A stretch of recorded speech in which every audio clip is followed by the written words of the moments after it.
Sukhoi मेरे लिए मेरी जिंदगी है। हम हमेशा आगे रहते हैं। Sukhoi is my passion. We are the best of the best. If I am in this aircraft, it is not the enemy for me, but me for the enemy. अगर सुखोई से किसी पे अटैक किया जाए तो वो नेस्तनाबूद हो जाएगा।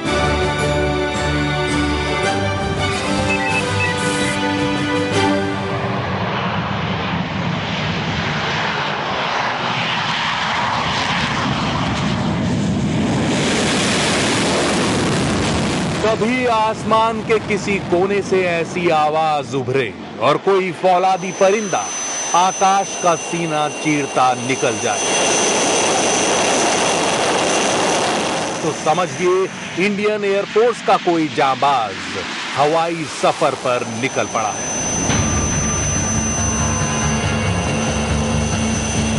सुखोई 30 MKI ये सिर्फ मारते नहीं, चुन चुन कर मारते हैं। फन उठाकर पलटवार करते हैं और दुश्मन के सीने में धंसकर कहर बरपा देते हैं।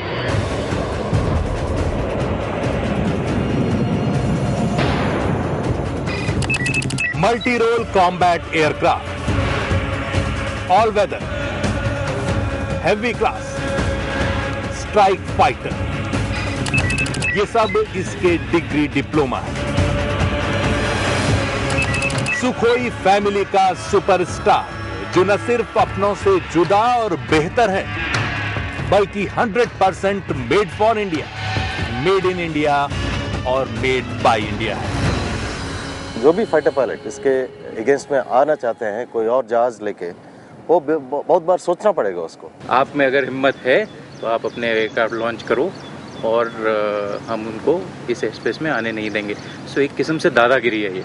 नए फाइटर प्लेन जब आएंगे तब आएंगे, लेकिन आपने कभी सोचा है कि देश की सुरक्षा अभी किसके हवाले है?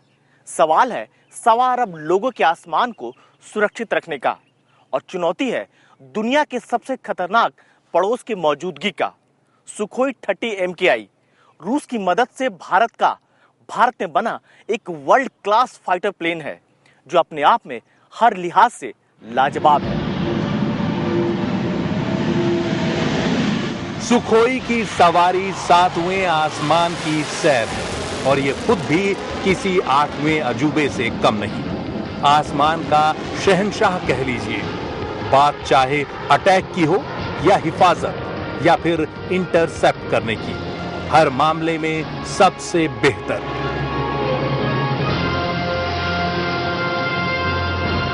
इसकी जो रेंज है मैनूवरिंग की वो बाकी सब जहाज़ों के मुकाबले बहुत ज़्यादा है। अगर आप देखो तो काफ़ी बड़ा जहाज़ है ये, लेकिन फिर भी इसके साइज़ के बावजूद ये बहुत ही मैनूवरेबल जहाज़ है।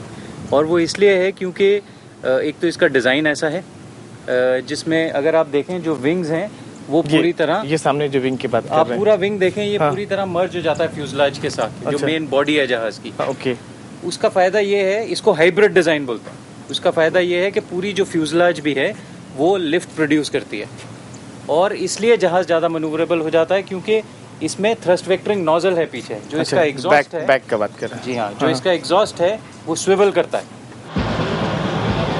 11 साल पहले सन 2000 रूस के साथ एक डील हुई। 2 साल बाद सुखोई 30 की पहली खेप भारत पहुंची जो बाहर से आई पहली और आखिरी रही।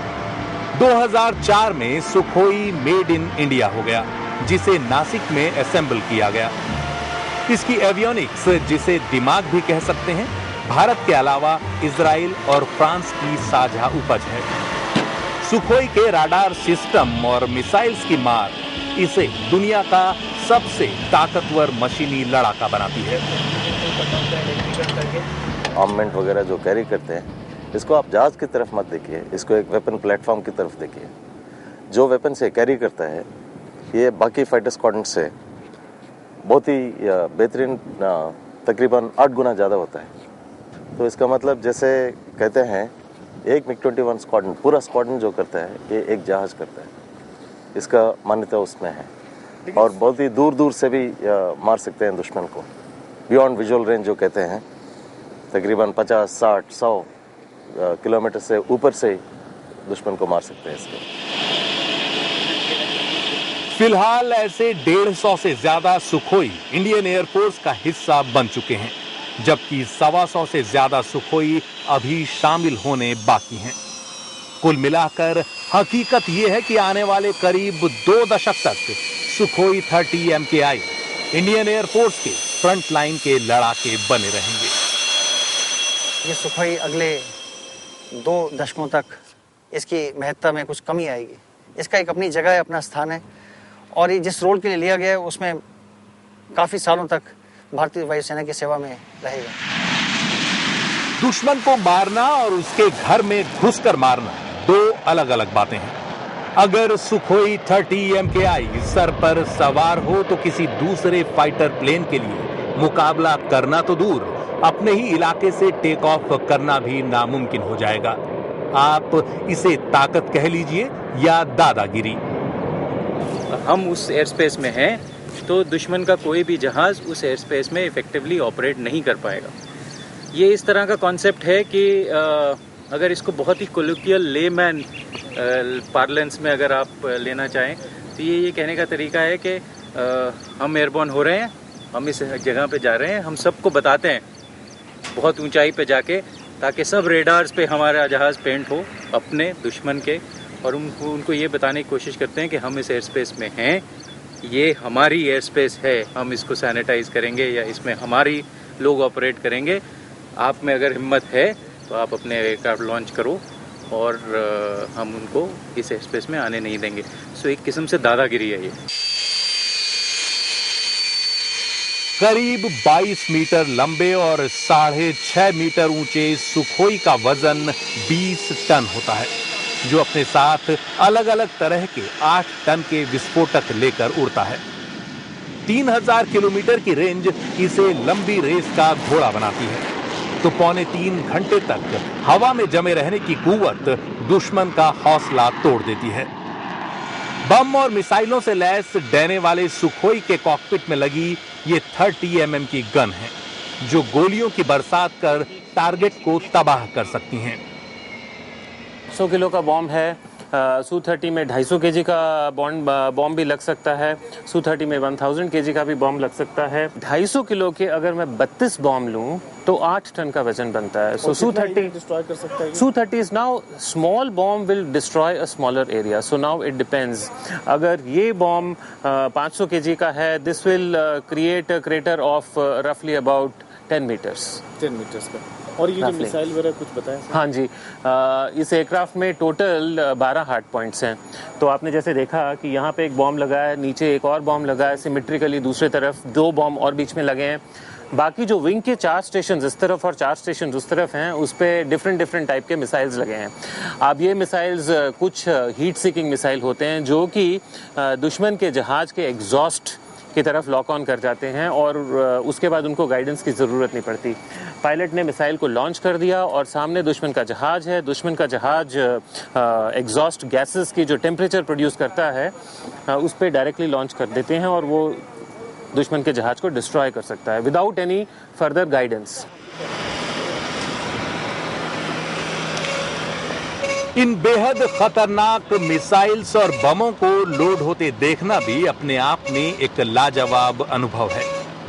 एनडीटीवी इंडिया की आंखों से ऐसा होते आप भी देख सकते हैं।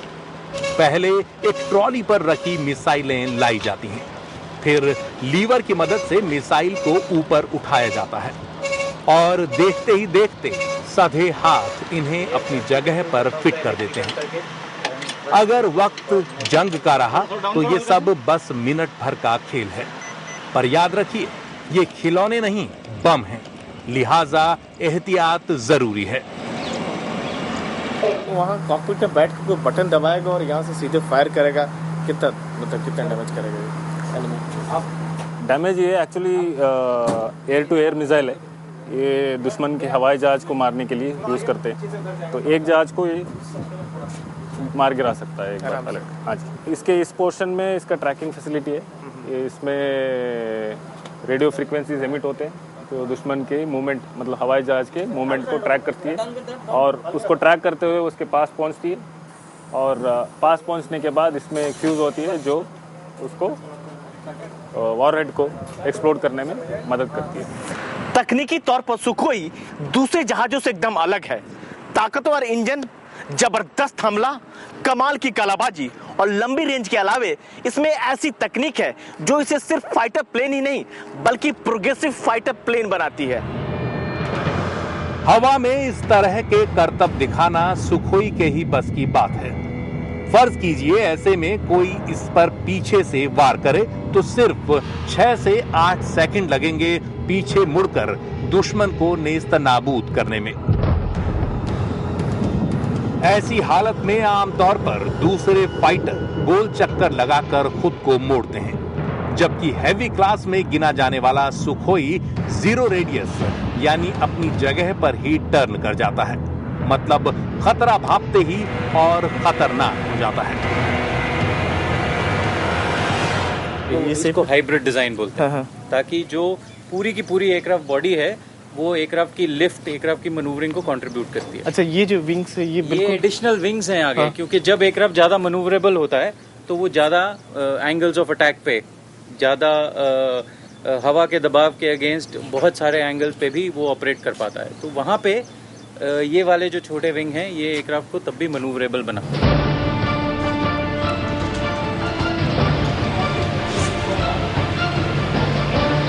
अब जरा इन लोगों के बारे में भी सोचिए जो आवाज से दोगुनी रफ्तार पर ऐसे फौलादी परिंदों को अपने इशारों पर न सिर्फ नचाते हैं बल्कि बिजली की रफ्तार से फैसले लेकर दुश्मन को पलक झपकाने का भी मौका नहीं देते।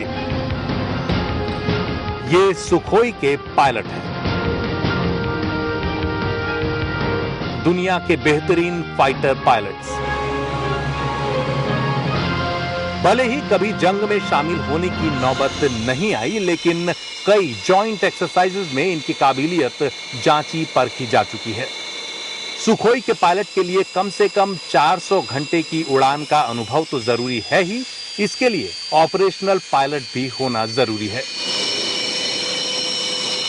सुखोई उड़ाना हर पायलट के लिए सपने जैसा है। यहां तक कि अपने देश में करीब 3000 पायलटों में से भी सिर्फ 400 चुनिंदा पायलट हैं जो सुखोई उड़ाते हैं। इन पैचेस को पहन के आपको लगता है कि आप सबसे बढ़िया जहाज उड़ा रहे हैं, सबसे पहली बात, और आप देश के लिए हमेशा तत्पर तैयार रहते हैं और किसी भी सिचुएशन में हो, आप किसी भी जगह पे आपको लॉन्च करने के लिए तो आप देश की रक्षा के लिए हमेशा रेडी रहते हैं।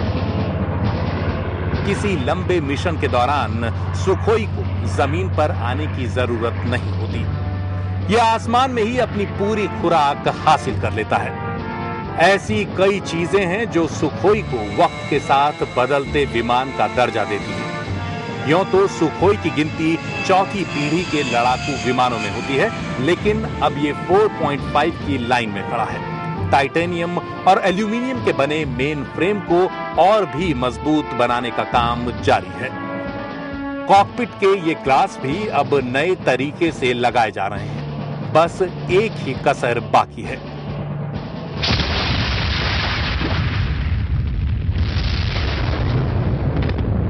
ये भारत में बनी ब्रह्मोस मिसाइल है, एक सुपरसोनिक क्रूज जिसका न कोई जोड़ है न तोड़।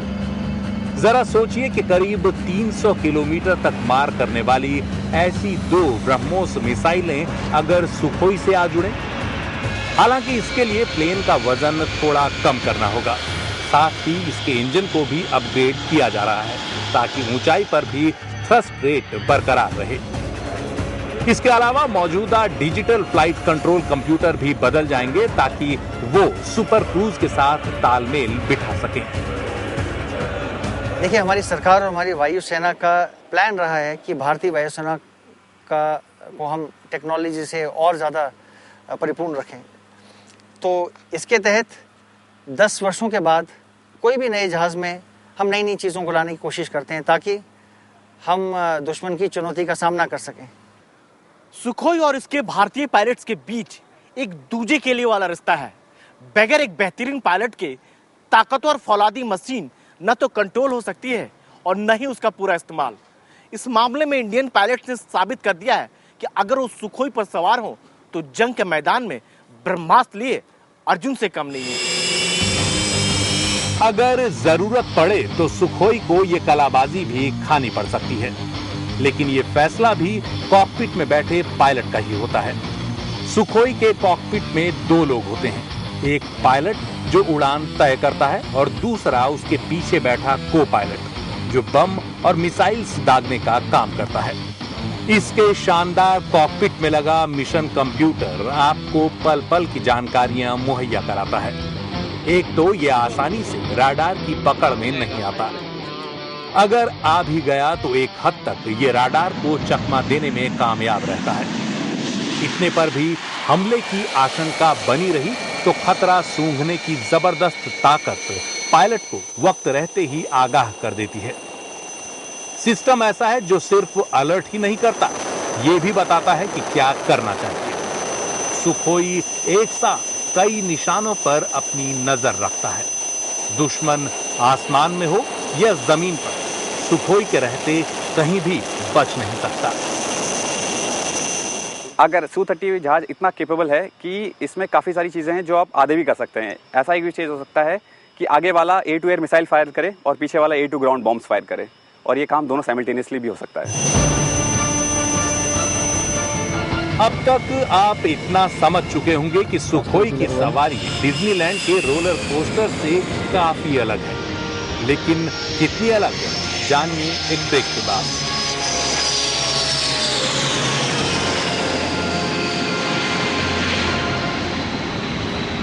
गगन की गुहारों की परवाह करें क्यों, बरख से निबटने की अब ठान ली है। सुखोई से मापेंगे अंबर की सीमा, सही राह मंजिल की पहचान ली।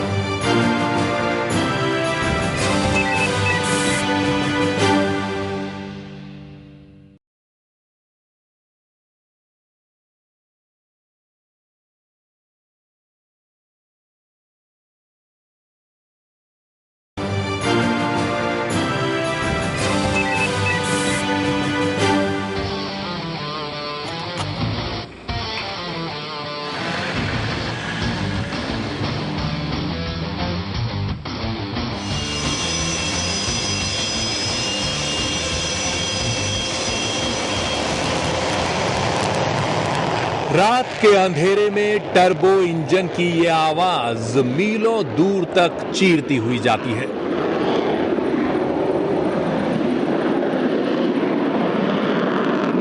लेकिन मोमबत्ती की पीली लौ जैसी ये लपटें बता रही हैं कि सुखोई के उड़ने या उतरने का अंधेरे और उजाले से कोई रिश्ता नहीं होता। दिन में होने वाले सारे ऑपरेशन रात में भी उतनी ही बखूबी से अंजाम दिए जा सकते हैं, यहां तक कि एयर टू एयर रिफ्यूलिंग भी। वॉर के लिए सबसे इंपॉर्टेंट चीज़ है फ्लेक्सिबिलिटी। फ्लेक्सिबिलिटी तभी आएगी आपके पास जब आप दिन में उड़ सकते हैं, रात में उड़ सकते हैं। तो ये मेजर कारण है जिसकी वजह से हम रात में भी नाइट फ्लाइंग करते हैं। क्या नाइट फ्लाइंग को डिफिकल्ट होता है डे टाइम के मुकाबले? नहीं, ऐसा कुछ भी नहीं है। नाइट फ्लाइंग और डे फ्लाइंग में अगर आपके पास एयरक्राफ्ट में अच्छे सिस्टम्स हैं, जैसे Su-30 में काफ़ी अच्छे सिस्टम्स हैं, तो आपको कोई भी इशू नहीं है नाइट फ्लाइंग करने में। The only thing which is not there in night flying is day का विजुअल डिफरेंसेस। बाकी कोई भी डिफरेंस नहीं है नाइट फ्लाइंग और डे फ्लाइंग के अंदर।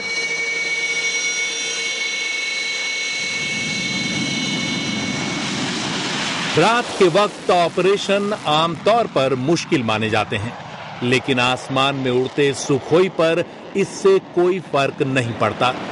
ऐसे में उसके आंख और कान का काम ग्राउंड कंट्रोल सिस्टम करता है, जिसकी जिम्मेदारी जहाज को सुरक्षित टेक ऑफ और लैंडिंग तक ही सिमटी नहीं रहती, बल्कि किसी इमरजेंसी की हालत में गाइड करने से लेकर जरूरी दिशा निर्देश जारी करने तक की होती है। तो यहाँ बैठ के एकदम अनडिस्टर्ब और कंसंट्रेट करके एक ही कंट्रोलर बैठ के यहाँ पे उसे मॉनिटर करता है, एक ही जहाज को एक टाइम पे। और उसके साथ क्योंकि पायलट को बाहर कुछ नहीं दिख रहा है, वो सिर्फ सुनाई दे रहा है और जो कह रहा है उसे वो फॉलो कर रहा है। मगर आपको दिख रहा है कि ये आपका रनवे है, यहाँ पे ये थ्रेशोल्ड है, यहाँ पे ये जहाज है, ये एक्सटेंड लाइन से कितना लेफ्ट राइट है, कितना डिग्री दे के उसे यहाँ पे लाना है, एलिवेशन के अंदर कितना ऊपर है या कितना नीचे है, तो ये यहाँ से कंट्रोल किया जाता है अगेन थ्रू आरटी। जब सुखोई किसी मिशन पर होता है या फिर ऑपरेशन को अंजाम देता है, तो उसे राडार कंट्रोलर के जरिए लगातार मदद की जरूरत होती है। पायलट की निगाह भले ही सिर्फ सामने की चीजें देखती हो, लेकिन राडार आसपास के हालात और दुश्मन सब पर लगातार नजरें बनाए रखता है। कंट्रोलिंग जो होती है वो रेडियो टेलीफोनी होती है, इसके द्वारा की जाती है। इधर से ट्रांसमिट करते हैं। ऐसे ही एक सेट जो होता है वो एयरक्राफ्ट के अंदर होता है, तो उसे सुनाई देता है। जब वो कहता है तो मेरे को सुनाई देता है। सिंस मैं यहाँ बैठ के पूरी एयर सिचुएशन देख सकता हूँ, सारे जहाज दिखाई दे रहे हैं, तो मेरे को पता है कौन जहाज कहाँ है और किसको क्या इंस्ट्रक्शन दिए हैं। तो यहाँ से बैठ के मैं कंट्रोल करता हूँ, इंश्योर करता हूँ कि जहाज जो है वो कोलाइड ना हो, और दूसरा उनकी एक्सरसाइज जिस तरीके से उन्होंने प्लान करी है वो उनकी पूरी होए। एयर ट्रैफिक कंट्रोल की मर्जी के बिना न तो कोई प्लेन टेक ऑफ करेगा और न ही कोई लैंडिंग होगी। आसमान में उड़ते सुखोई को आवारा बादल समझने की गलती कभी मत कीजिए। हर वक्त ये किसी न किसी कंट्रोल सिस्टम से जुड़ा रहता है। जैसे ही विमान एक राडार के दायरे से निकलता है, उससे पहले ही दूसरे सिस्टम के राडार पर आ चुका होता है। लेकिन सबसे अहम बात यह है कि बगैर किसी मिशन के कोई भी सुखोई उड़ान नहीं भरता, वजह चाहे जो भी रहे। विदाउट ब्रीफिंग यहाँ पे कोई भी फ्लाइंग नहीं होती है। इनफैक्ट अगर एक ही जहाज जाना हो, उसके लिए भी द क्रू जो पायलट है उनको ब्रीफ किया जाता है कि आप सिंगल एयरक्राफ्ट, एक सिंगल अकेला जहाज लेके जा रहे हैं, तो आपको उसमें क्या क्या करना है। तो सुखोई फ्लाई करना ज़्यादा आसान है क्योंकि इसकी टेक्नोलॉजी काफ़ी एडवांस्ड है। MiG-21 थोड़ी पुरानी टेक्नोलॉजी है, उसको उड़ाने में दूसरी स्किल चाहिए। इसको उड़ाने में थोड़ा टेक्नोलॉजी के साथ कदम पे कदम चलाना पड़ता है। अदरवाइज फ्लाइंग वाइज ज़्यादा कोई प्रॉब्लम नहीं है। सुखोई उड़ाना क्या वाकई इतना आसान है? हमने भी देखा इसके कॉकपिट में बैठकर। एक ऐसी जगह है जो आपको सिकंदर होने का एहसास कराती है।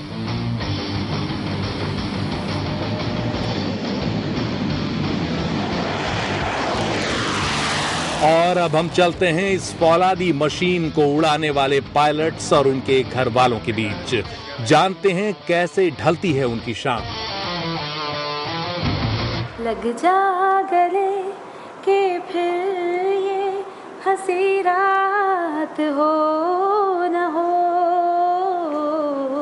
शायद फिर इस जन्म में मुलाकात हो न हो। लग जा गले के फिर ये। शुक्रवार की अगली शाम रात 8:30 बजे देखिए वतन के रखवाले। फिर इस जन्म में मुलाकात हो न हो, लग जा गले।